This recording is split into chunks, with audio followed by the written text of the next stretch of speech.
Good morning, it's Hazel Jarvis and it's Art Online, and it's a new season and a new term.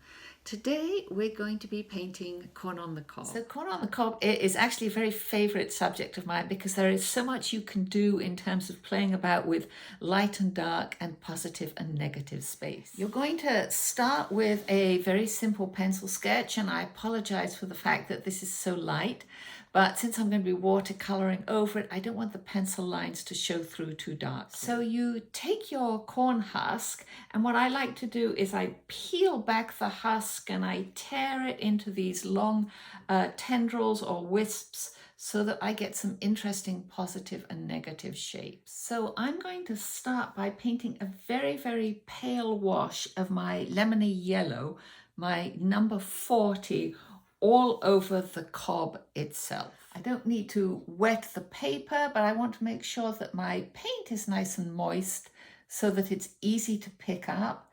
I load up my brush. I start not quite at the top, but a little ways down with a strong yellow. And then I take some more clean water and I'm just going to wash this yellow all the way down. So I'm just going to take lots and lots of clean water and wash it all the way down. This is what it looks like. My lemon is a little dark, so I'm going to take some paper towel and I'm just going to lift off some of that colour. So I grab my paper towel and I just lightly lift off some of that colour. Look at your corn cob, you'll see that the outside of the husk is dark and the inside next to the kernels are light. So that's how we're going to paint the husk. Although we're not going to go too accurately, we're going to use a little bit of poetic license. And I have here the colour chart that I already made. And so the green that I'm going to use for the darker outside leaves is a combination of this indigo and this sort of mossy green right here. I like to have some paper towel handy, so whenever I've loaded the brush, I can just test it a little bit on the paper towel before applying it to the paper so that I know if it's too light or too dark or too wet or too dry.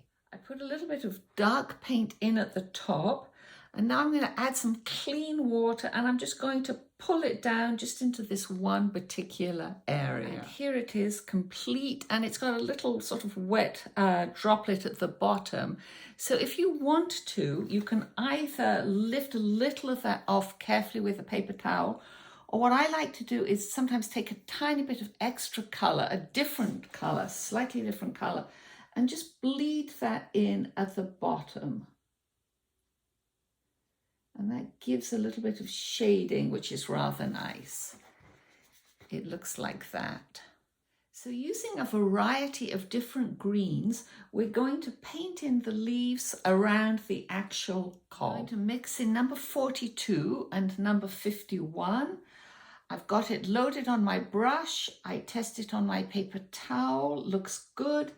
And I'm just going to drag a little, put a little bit at the top.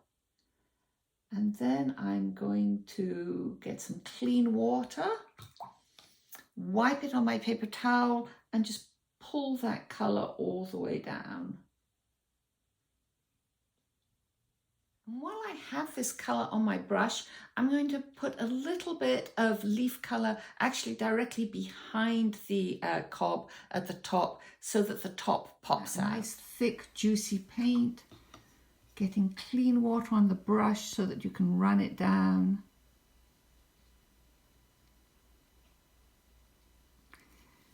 Run it all the way down.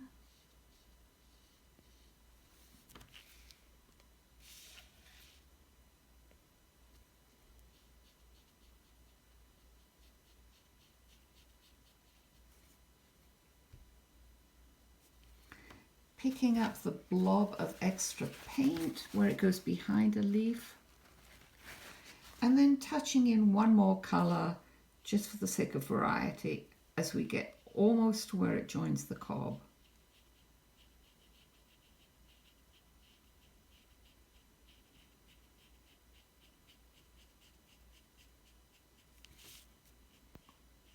And sometimes I like to leave a tiny little white space, just as I'm doing here, a tiny little bit of white space. I like quite a lot of contrast in my painting, so I exaggerate the lights and the darks. Sometimes I'll pull a section of leaf apart and shred it so that you get some interesting captured negative space in this area.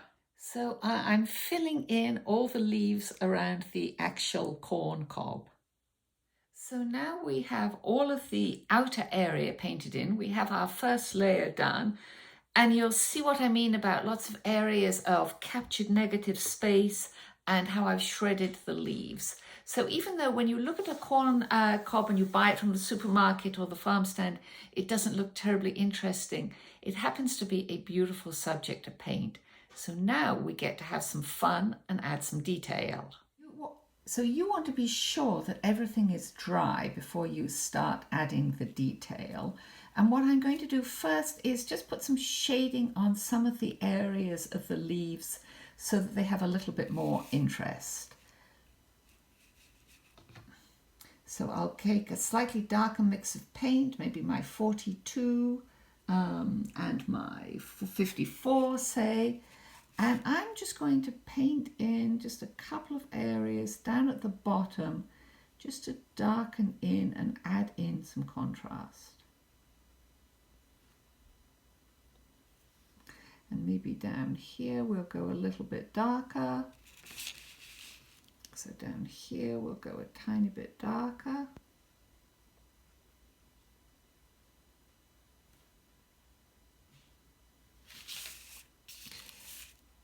Maybe just over here.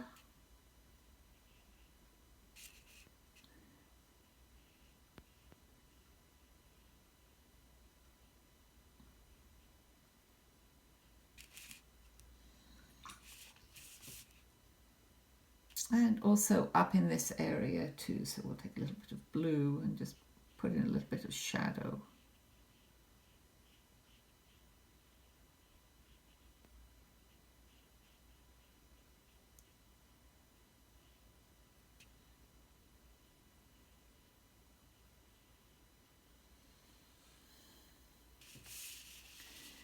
We can go over here, and where it's curving down we can put in some.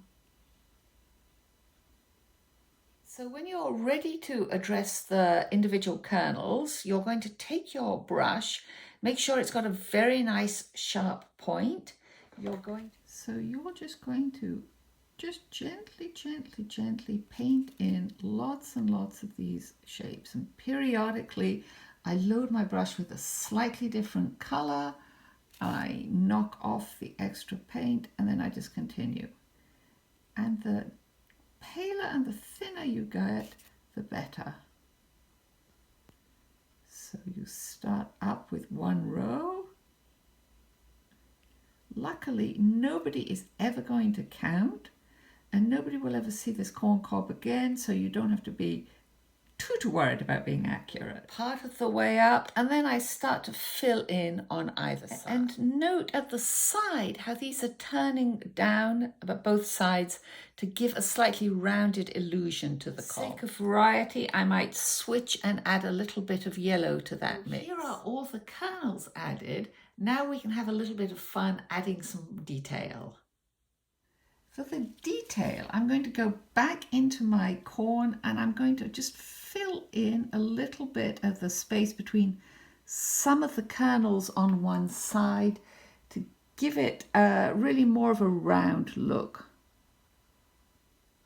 So I'm just touching in a couple of places, a little bit of a blob, just where at the two ribs. You'll look at the leaves and you'll see the lines on them. So we're going to put some of these lines on, just some of the leaves. We don't want to be too heavy-handed. After painting the lines on the leaves, you can finally go back in and put in the wispy silk, those tiny thin threads at the top of the cob.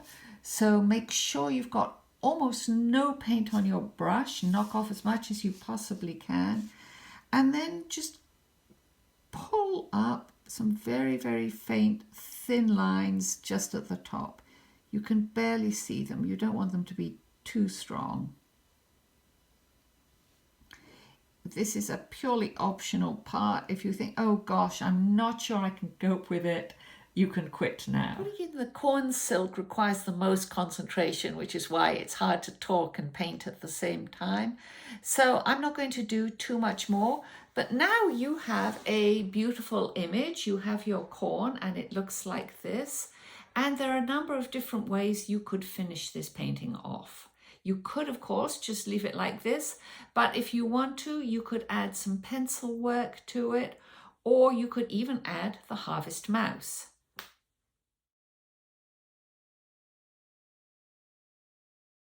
This is what a version with pencil would look like, and don't forget to sign your work. So I really hope you'll enjoy this project. I think it's a wonderful way to practice lots of different techniques, and it's a great way to begin the fall term. So thank you very much for joining me, and please, please, please let me see what you do.